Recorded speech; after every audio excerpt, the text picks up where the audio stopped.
In the 1970s and 80s, shopkeepers in many villages across India used to cut a single bar of soap into 5 or 6 pieces and then resell each piece at 1/5 or 1/6 of the price of the entire bar of soap. Similarly, talcum powder and shampoos were taken from their containers and sold loose in smaller packets. The reason was low purchasing power and low demand in rural India. Many people in our villages were so poor that they could not afford to buy a bar of soap or a full bottle of shampoo and oil and talcum powder. This was until a man from Kudalur in Tamil Nadu revolutionized the way FMCG companies catered to the rural market. Mr. Chinni Krishnan, a school teacher who later went into the business of shampoo and packaging, came up with a simple idea. Instead of shopkeepers selling loose products in smaller quantities to customers, why not companies sell them directly to the people? Our episode today is about the story of an entrepreneur and a company that draws upon Mr. Chinni Krishnan's legacy. Hi, I'm Divya, Shekhar, and this is Leadership Mantras with Forbes India, where we bring you life and leadership lessons from some of India's most senior and successful entrepreneurs.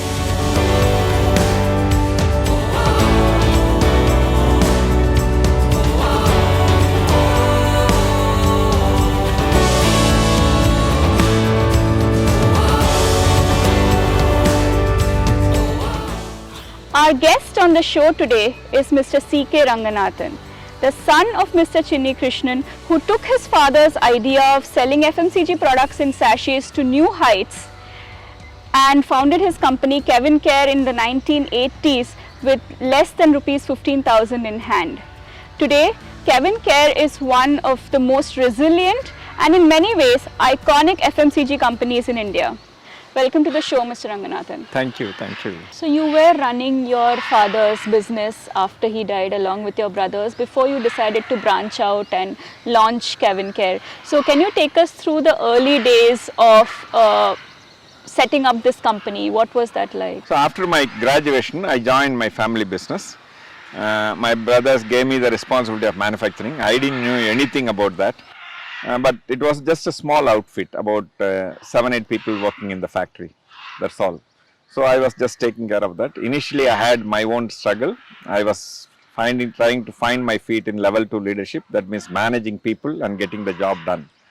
So I tried 2-3 days and felt that it's not workable for me. I went back to my mom and said, I think I'm comfortable in agriculture related work, getting work done from laborers, but not from this factory kind of this thing. So I am finding it difficult because I knew that they are not working well, but I don't have the courage to put it up to them. So my mom said, don't come back to me with these silly excuses. You are going to demonstrate. So I immediately said to myself, oh, my mom believes in me, then why can't I believe in myself? Yeah. So no looking back, went back, and I think I did series of initiatives. I think then production started rolling well. I grew with a lot of inferiority complex because of my own lack of English knowledge, poor academic track record. My brothers used to do very well. In fact, my brother used to have a bet with me, if you survive 7 moves in chess, we can assume you have won the game. So all these things have given me that, okay, I am very academically weak and inferior in terms of that. But after getting into business, within 3-4 months time, I realized, hey, business is common sense. I can do it. I can argue. I can understand the principles very well.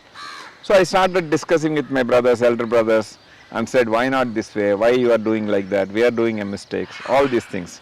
So that didn't go well at all. So they were very kind of this thing. My elder brother particularly was not happy. So somewhere I think I also stepped too much from my side at that age. So all combinations didn't go well.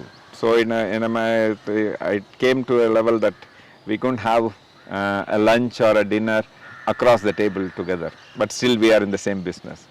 I thought through and said, okay, there's no point in hanging on here. Let me move out of my home and start something on my own. This is how my journey began.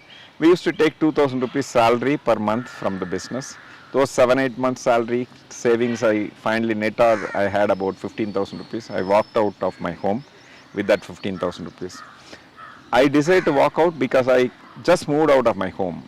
I told my family, my brothers and my parents, that is my mother and grandmother, I don't want any share in the property nor in business. That is a very defining moment of my life. Making this statement was very important to me, because when I made that statement, they couldn't hold me, because if I hung on to, I want my share of property, give me my business shares and so on, I don't think it's easy in a business Hindu undivided family. I walked away, I moved out of home, just 200 meters away I took a small room, and my journey started that way. And initially it was a struggle. When I started, I only knew manufacturing. Many other things of business I don't know at all. But I learnt my own hard way, and seriously my education and learning started after me moving out of my home and started my own, because the fire in the belly, it is the kind of this thing, no, I have told my family that I will not come back, I don't want anything, I will survive on my own. Then I need to survive. So I burnt midnight oil, I slept very less after that. I put a lot of efforts to learn English, and also if you have to look at various subjects, marketing, sales, I can tell you, it's not a shame, kind of this thing. It took 10 years for me to understand the difference between sales and marketing after starting business. My father was an innovator, but I started my business as a copycat. No shame. But I learned it. Every mistake I did, corrected it quickly, but went on to the next step. So when I started my own, I decided that I need to brush up my foundation very thoroughly. So that's when I started reading books.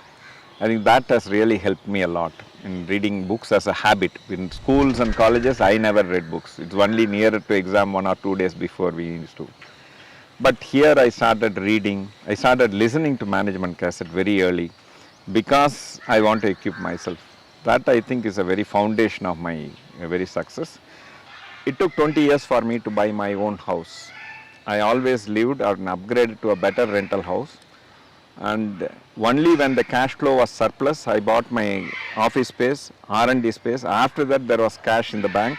And he said, it's time to buy. This is the house I bought after that kind of this thing. Okay. So that discipline has helped me, because I kept always the business at the forefront.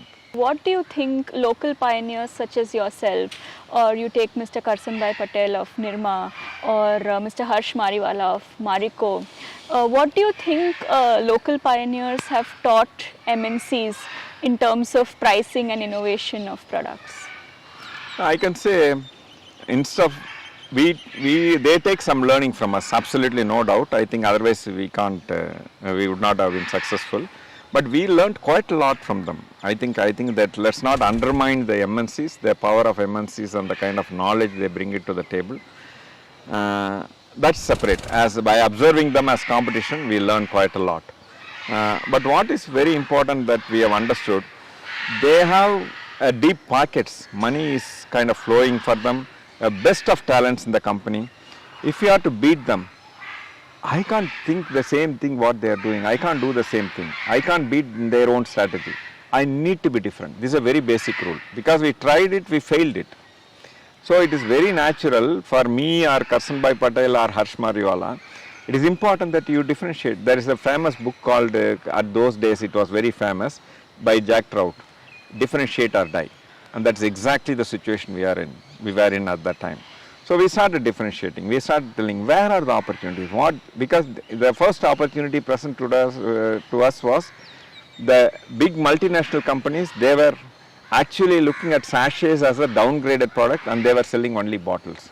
It took about 15 days for them to 15 years, not 1 or 2 years, 15 years for them to realize that sachet is a big market to play with. They ignored it because it's a downgraded thing that will affect the image of the brand. That's how they thought. But by the time we started growing well, we have grown to some size. I always invested ahead in our R&D. When I had a 250 square feet office, my R&D was 500 square feet. Initially, even 15,000 rupees, I had a R&D, separate this thing. It is not quality testing, it's R&D, pure R&D. In corporate office, we had about say 30,000 square feet building, and R&D was about 40,000 square feet building. So even today, if you look at our R&D is much bigger than our office space. That's what I can say. So R&D has helped us. Our people, I think, in differentiated thinking, we really understood you can't beat a competition by playing their own game. You need to be different. Right. Time and again, whenever we played the same game, we could either we get suboptimal success or drastic disastrous failure is what I can say. CavinKare is present in about 30 countries across 15 brands in 8 categories ranging from personal care, skin care, food, snacks and beverages. In today's startup parlance, disruption and innovation has become very important, and young startup founders keep talking about the need to innovate and the need to disrupt. Like you've just mentioned, innovation has always been part of your business strategy since the 80s. So what has innovation meant to you, and has the definition of innovation changed today? We strongly believe, time and again we have experienced that innovation is the only way to grow. Innovation is one of the core value. We have kind of signages in our R&D, it's an unspelled thing, is if the product has to be either differentiated or significantly better than competition. So we say on a 2-point beater on a 10 scale is a very important ask. So if you don't have, majority of the time it's a differentiated product that gets into the market and wins the game. You want to be a Me Too player of a 5th or 6th player, you can be. But if you want to be on one of the top 2 or 3 players, innovation is the only way out. And that we have experienced. So for youngsters also, my suggestion, all the new startups also, you can see a lot of people have started in e-commerce and other things. Now the entry barrier is very minimal. Anybody can start a kind of this thing. But people who are differentiated, who played it very differently, only could able to win. And plethora of e-commerce brands have come, and they launched after that the kind of this thing, the successes of many brands, and they couldn't survive. Every 100 product launches, there is only one product may succeed, and that too, that's a kind of this thing, very stringent market it is. So innovation, those who have innovated, those who have executed well, have really made it big. How do you keep a brand alive for decades? How do you, even if there is a slump, how do you reinvent, how do you come back, and how do you keep the brand relevance alive for sort of decades? I think very good question, because the consumer evolve, and it's important that the scientists and the marketing team, the kind of this thing, they predict the next kind of evolution is very important. Understand the psychology of customer, their evolution, lifestyles is very important to us. So we spend quite a lot of time with this thing. In fact, there is a competition in our company between R&D and marketing, who meets maximum customers. You seem to have a lot of birds in your house over here. Is that something that you're fond of birds? Do your birds and your pets teach you a thing or two about business, or are there lessons that you take from it? The birds and pets, they help me a lot in business. I can tell you on 2 things. One is on account of responsibility. As a kid, a lot of time if a family went for a movie or out of station to spend time with relatives and all for kind of thing, I said I will not come because I have to take care of my pets. So evening 6 o'clock, I have to ensure that they are all closed, otherwise the cats will come and hunt them. So the responsibility of them, morning opening up, all these things, cleaning up, all these things I used to do myself. So that taught me responsibility at a very young age. The second thing I would say is dreaming. At 5th standard, I had over 500 pigeons. I used to dream in the class when the teachers used to teach. I'm present there, but not even one kind of this thing I will focus on what teacher is doing. I will be in my own dream world. The daydreaming is very essential.